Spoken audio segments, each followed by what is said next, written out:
Hoy nos acompaña en el estudio una mujer que en alguna ocasión ha dicho que de pequeña quería estudiar Derecho para defender a los pobres. Lo hizo y para ello sus padres pidieron un préstamo porque la beca, cuenta, tardaba en llegar. Es abogada, aterrizó en el sector de la construcción, dice, de manera casual, o quizá no, porque su padre era albañil y más tarde se especializó en prevención de riesgos laborales. Tras una amplia trayectoria sindical, fue elegida hace año y medio secretaria general de Comisiones Obreras en Andalucía. Nuria López, buenas tardes. Hola, buenas tardes.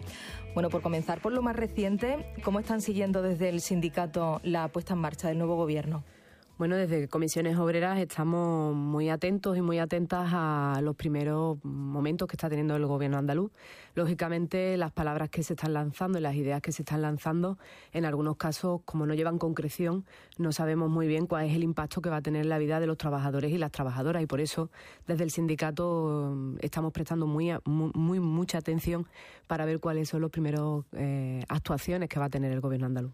De lo que se ha publicado hasta ahora, las primeras medidas de los consejos de gobierno, ¿cómo lo valoran? Bueno, a nosotros nos parece que hay un poco de contradicción. Se habla de que no hay suficiente gasto para afrontar las necesidades que tienen los andaluces y las andaluzas y, sin embargo, se recortan los ingresos, porque la primera medida que se toma es eliminar el impuesto de sucesiones y donaciones, que va directamente a aquellas personas, a aquellos patrimonios que tienen más renta, para aportar al conjunto de las cuentas de la comunidad en beneficio del conjunto de los andaluces, especialmente de los más vulnerables. Por tanto, es un poco contradictorio decir que no se tiene gastos y rebajar los ingresos. Creo que el gobierno tiene que replantearse algunas de las medidas que en inicio está teniendo, porque si no va a tener muchos problemas, porque entendemos que, al menos desde nuestra organización sindical, no vamos a permitir que los derechos de los trabajadores se vean lesionados por activa o por pasiva.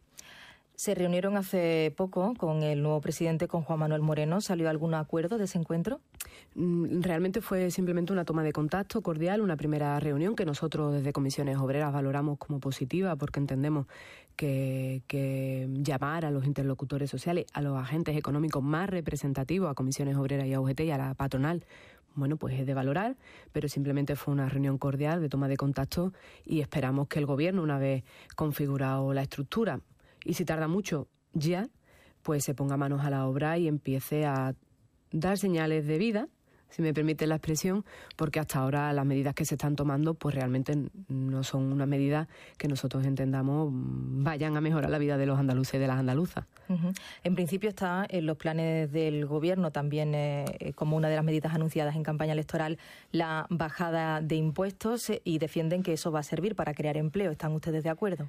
Bueno, hay diferentes estudios ya a nivel general de distintas agencias europeas y de distintos instrumentos nacionales que habla que la bajada de impuestos, especialmente en las comunidades, pero la bajada de impuestos en general no genera una mayor actividad ni atrae a grandes empresas o a empresas productivas.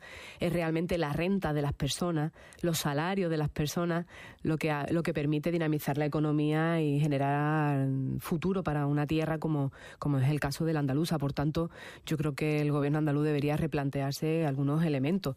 En una tierra con un salario medio un 21% inferior al del resto del Estado, al resto de nuestro país, yo creo que tendría que apuntar por cómo mejorar las condiciones objetivas y materiales que viven los trabajadores, es decir, el salario, las condiciones laborales, las condiciones de empleo.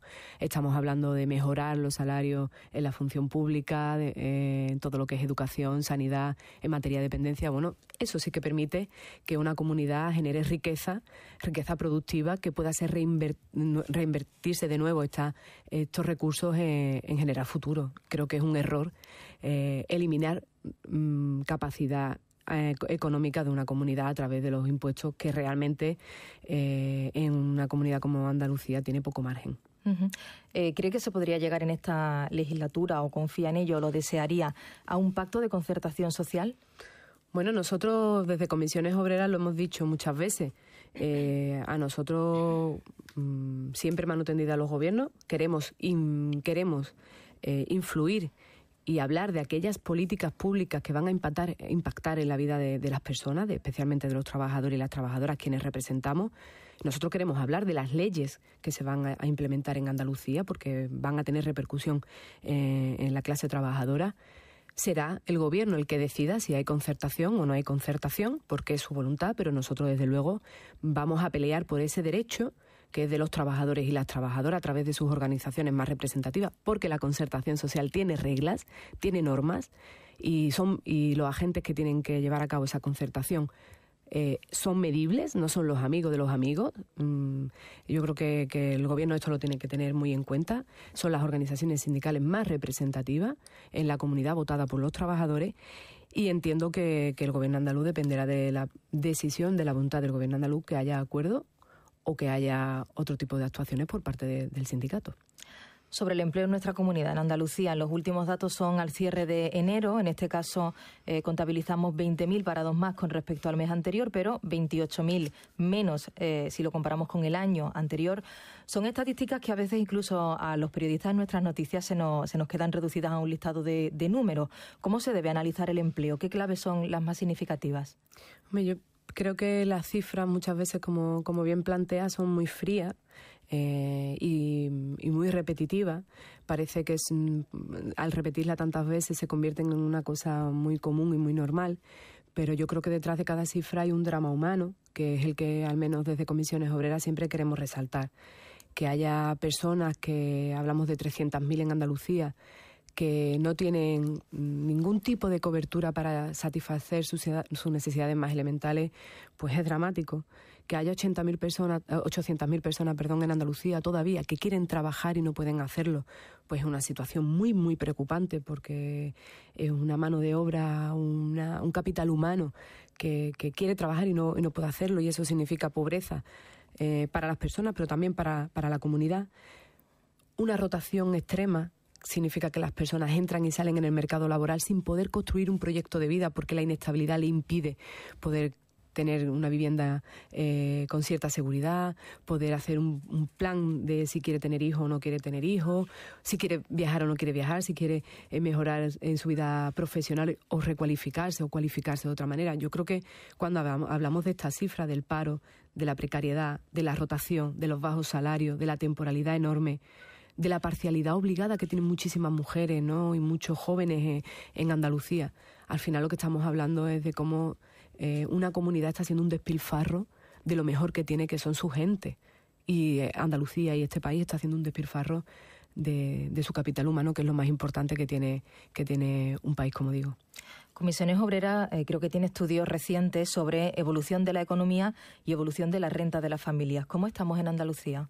Bueno, nosotros venimos diciendo desde la crisis que había que salir de otra manera distinta de la situación en la que nos encontrábamos, porque la salida se estaba dando de una manera desigual.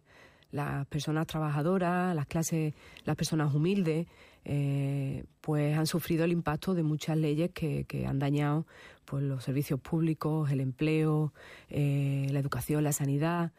Y cuando vemos que hay una recuperación de los datos macroeconómicos a partir del año 2014, las empresas están obteniendo mayores beneficios, que se dice pronto, que incluso antes de la crisis, pues nosotros lo que queremos es que haya un reparto equitativo de la riqueza que se está generando hoy en día por las empresas en nuestro país y en Andalucía.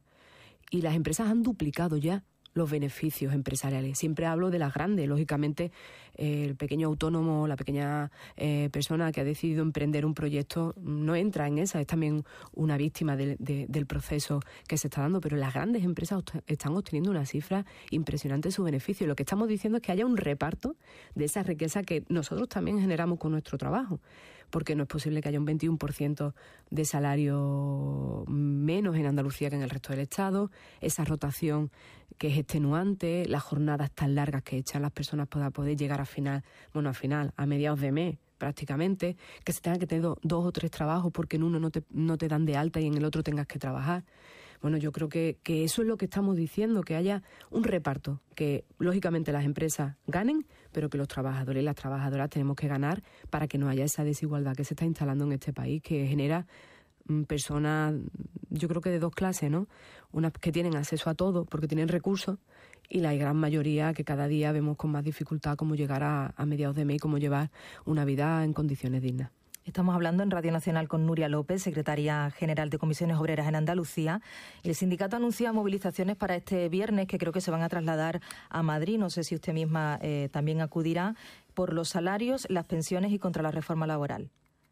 Sí, el gobierno de Pedro Sánchez se comprometió con los trabajadores y con las trabajadoras en que esa riqueza pues se repartiera mejor, porque nosotros venimos combatiendo la reforma laboral, las dos reformas que se han realizado, pero muy especialmente la del año 2012, porque genera un desequilibrio total en las relaciones laborales, de la cual viene esa desigualdad de la que hemos hablado antes, y esos salarios de miseria. Y se comprometió el gobierno de Pedro Sánchez con los trabajadores en la oposición y en su exposición en la moción de censura en reformar los aspectos más lesivos de la reforma laboral.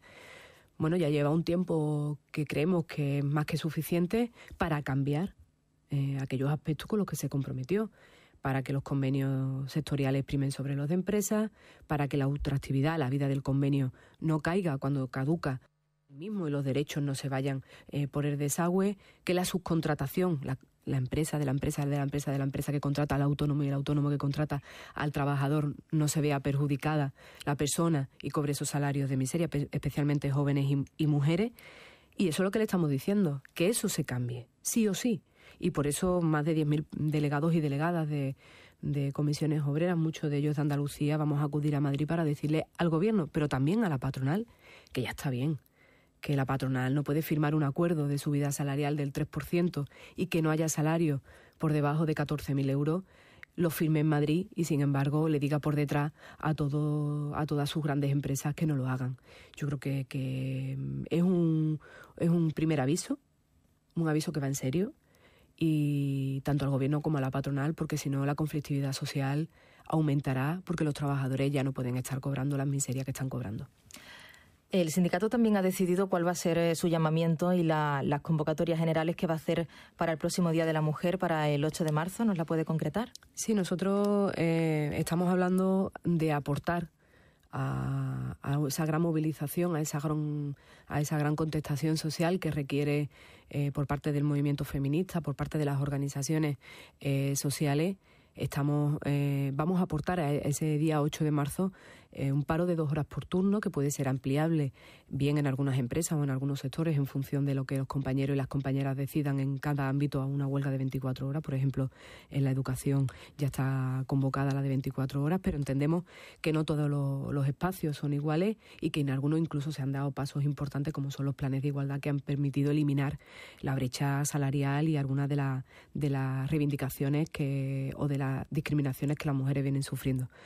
Por tanto, nosotros vamos a hacer una gran jornada de lucha en todas y en cada una de las empresas. Ya hemos empezado con las asambleas informativas a los compañeros y a las compañeras, y vamos a aportar al día 8 de marzo el plano laboral y nuestro granito de arena para que siga siendo un éxito, y de esa gran contestación al sistema, para decirle que las mujeres ya estamos hartas de sentirnos discriminadas y que además queremos que los compañeros nos acompañen, porque siempre hay alguien que quiere dividir esto en una cuestión de guerra de sexo. Esto no es una guerra de sexo, es una guerra por la igualdad, y es una lucha por la igualdad, y así al menos Comisiones Obreras lo ve.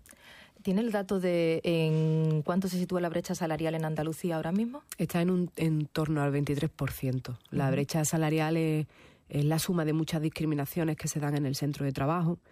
No solamente es el salario, es también que tú no puedas promocionar, porque siempre te dicen que tienes cargas familiares, ¿no? Y eso es una cosa que hay que eliminar, y apostar por la conciliación en los centros de trabajo. Pero también es, por ejemplo, que a las mujeres se le obliga a tener un contrato a tiempo parcial, no deseado. La mujer es la esclava del contrato a tiempo parcial. Y también la suma de muchos elementos que se dan. Por ejemplo, la última reforma laboral escondió que se pueden hacer muchas actividades y al final te clasifican de una manera y no te pagan por todas las actividades que haces. Por tanto, la brecha salarial es la suma de muchas discriminaciones con las que hay que combatir en el centro de trabajo. Lo siguiente que le vamos a preguntar a Nuria López es ¿por qué ha elegido esta canción? Sé que hay en tus ojos con solo mirar, que estás cansado de andar y de andar. Pues cuéntanos, Nuria, ¿por qué has elegido esta canción? Pues esta canción la he elegido porque me da energía. me llena de ganas de seguir. Siempre que la escucho es un momento que me encuentro a lo mejor un poquito bajita o que estoy cansada, y me ayuda a recordar por qué estoy en la lucha organizada. Creo que los trabajadores y las trabajadoras podemos cambiar el ritmo de las cosas, podemos cambiar el destino de las cosas si nos unimos, si nos organizamos, porque, como decía mi madre cuando le decía, yo quiero estudiar Derecho, era de los pobres, ¿no, hija? De los pobres, tú vas a los pobres.